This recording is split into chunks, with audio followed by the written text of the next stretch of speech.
Assalamualaikum warahmatullahi wabarakatuh. Salam sejahtera untuk kita semua. Perkenalkan, saya Anissa Hudianti. Di sini saya sebagai kepala program keahlian perhotelan. Di sini saya akan menjelaskan sedikit mengenai jurusan perhotelan, apa saja yang akan dipelajari di jurusan perhotelan. Namun sebelumnya kalian perlu tahu dulu apa sih hotel itu gitu. Hotel itu adalah suatu bangunan, suatu instansi atau perusahaan di bidang jasa yang menyediakan sebuah layanan kamar atau sebuah jasa layanan kamar, begitu juga penginapan, kemudian ada penyedia makanan minuman serta fasilitas yang lainnya. Tapi di sini tidak hanya untuk diperuntukkan bagi tamu yang ingin menginap, namun bisa juga hanya sekedar datang berkunjung di hotel tersebut untuk menikmati fasilitas yang lainnya. Nah, kemudian apa saja sih yang akan dipelajari di jurusan perhotelan? Sebetulnya kalau misalnya dibilang cukup banyak apapun itu yang dipelajari di jurusan perhotelan. Namun di sini saya akan menjelaskan sedikit saja secara garis besar apa saja yang nantinya akan kalian temukan dan pelajari di jurusan perhotelan. Yang pertama, kalian nanti akan mempelajari mata pelajaran sanitasi, hygiene, dan keselamatan kerja. Cuma kalau di SMK Darmawan biasanya kita sebut dengan SHS. Nah, di sini SHS itu kenapa sih singkatannya itu SHS? Jadi biasa disebut dengan safety, hygiene, and sanitizing gitu. Nah, nanti kalian disitu akan mempelajari bagaimana caranya menjaga keselamatan kerja ketika ada di industri perhotelan, kemudian menjaga kebersihan dan juga kesehatan mulai dari lingkungan sampai juga personal atau diri kita sendiri. Nah, kemudian yang kedua itu nanti kalian akan mempelajari industri perhotelan. Nah, di sini industri perhotelan kalian akan mempelajari tentang bagaimana kalian bisa memilah antara jenis, karakteristik, dan juga tipe-tipe hotel. Kemudian ada sejarah hotel, baik itu nasional maupun internasional. Oke. Kemudian selanjutnya ada room division. Di sini room division itu dibagi menjadi antara housekeeping dan juga laundry. Nah, kalau di housekeeping nanti kalian akan mempelajari how to handle the room and public area. Jadi bagaimana kalian nantinya akan mempelajari bagaimana cara make up room, kemudian making bed, terus kalau di public area bagaimana caranya kalian harus menyapu dan mengepel di bagian publik gitu kan. Kemudian kalau di bagian laundry nanti kalian juga harus mempelajari bagaimana caranya mencuci pakaian-pakaian itu, baik itu tamu yang menginap di hotel tersebut maupun yang tidak. Kemudian selanjutnya ada mata pelajaran front office. Nah, di sini front office itu adalah bagian atau departemen di hotel paling depan. Namanya saja front office ya, berarti kan dia ada kantor depan. Dia adalah departemen atau bagian yang berhubungan langsung dengan tamu. Jadi apapun yang nantinya tamu akan lakukan di hotel, itu yang pertama-tama akan bertemu dengan front office terlebih dahulu. Nah, jadi di sini ditekankan bagi yang ingin menekuni di bagian front office, bahasa Inggrisnya wajib sekali excellent gitu.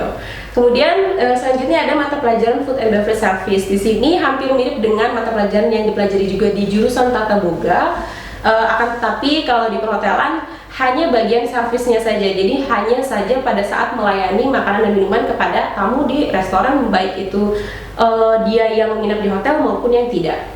Jadi kalau misalkan kalian memikir food and beverage service itu hampir mirip dengan tata boga, memang betul. Jadi di tata boga pun mempelajari itu, namun kalau di perhotelan kalian akan mempelajari bagian pelayanannya saja. Jadi how to handle the guest jika dia mau makan mungkin, atau mungkin how to handle komplain yang ada di restoran, kemudian how to set up table, mau itu di restoran ataupun di banquet ketika ada event tertentu. Nah, yang terakhir itu ada mata pelajaran PKK. Di sini PKK itu adalah produk kreatif kewirausahaan. Jadi nanti kalian selain harus melaksanakan operasional yang ada di hotel, kalian juga bisa menjalankan wirausaha. Jadi apapun itu nantinya ketika sudah selesai mungkin selesai sekolah, kalian bisa mengambil juga saya mau berwirausaha. Contohnya kalau di perhotelan, kalian bisa buka jasa laundry. Itu contoh dari jurusan perhotelan. Oke, kemudian setelah kita membahas tentang apa saja sih yang dipelajari di jurusan perhotelan, kemudian yang terakhir di sini saya akan membahas apa saja yang harus kalian miliki sebagai seorang hotelier ya, orang-orang yang bergelut di dunia industri perhotelan ataupun pariwisata. Kalian harus memiliki 5 hal ini. Jadi ibarat kata kalian harus memiliki ilmu dasarnya gitu. Jadi yang pertama itu good looking atau groomingnya bagus. Jadi di sini bukan good looking kalian harus cantik, kalian harus putih, kalian harus mulus dan lain-lain, atau harus ganteng, tetapi kalian harus memiliki penampilan yang bagus, penampilan yang menarik.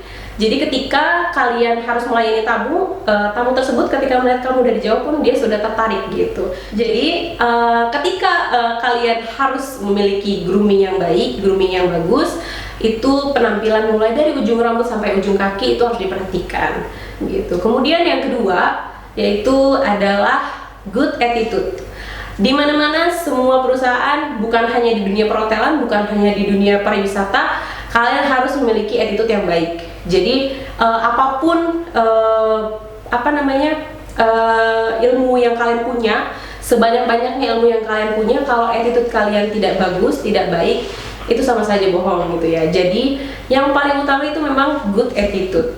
Jadi ketika kalian bertemu dengan tamu, kalian harus selain berpenampilan baik, kalian juga perlu memiliki sikap dan perilaku yang baik juga kepada mereka. Kemudian yang ketiga itu ada communication skill atau good communication. Jadi ketika kalian sudah memiliki penampilan yang baik, kemudian attitude yang baik, sudah pasti nanti kalian akan memiliki komunikasi yang baik juga kepada tamu. Jadi bukan hanya kepada semua karyawan yang ada di hotel, sesama karyawan gitu, atau mungkin kepada atasan dan bawahan kalian, tetapi juga kepada tamu kita memiliki komunikasi yang baik. Jadi ketika kita interaksi dengan tamu, kita bisa berbicara dengan baik. Jadi contohnya, ketika ada tamu yang meminta sesuatu kepada kalian, kalian tidak menjawab dengan jutek, tapi kalian bisa berkomunikasi dengan baik dengan mereka. Ya caranya kalian bisa ramah gitu, atau friendly ya kalau misalnya zaman sekarang bilang ya. Kemudian yang keempat itu adalah good English, atau kalian bisa menggunakan bahasa asing atau bahasa Inggris ketika kalian sudah memasuki dunia perhotelan.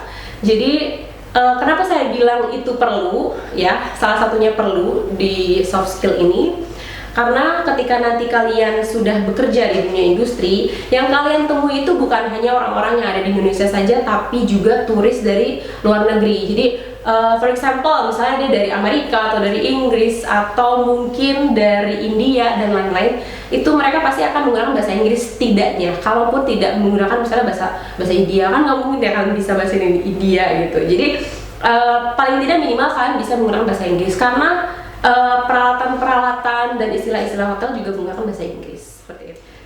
Kemudian terakhir itu adalah fisik and mental healthy gitu. Jadi adalah kesehatan ya, kesehatan fisik dan juga mental kalian.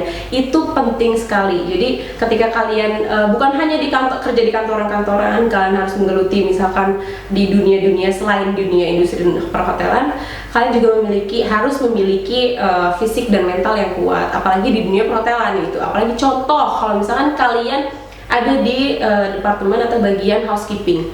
Nah, di housekeeping itu kalian harus make up room, harus making bed, dimana make up room itu kalian harus diminta menyelesaikan dengan waktu 25 menit.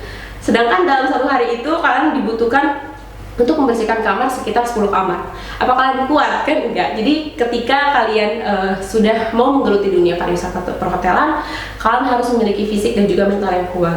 Nah, contoh kalau misalnya mental, ketika kalian bertemu dengan tamu di suatu hotel, ada tamu yang komplain, tapi kamu karena punya mental yang kuat, jadi mampu untuk menangani tamu tersebut. Nah, jadi memiliki fisik dan mental yang kuat itu sangat-sangat diperlukan untuk kalian yang mau menggeluti dunia perhotelan dan juga pariwisata gitu.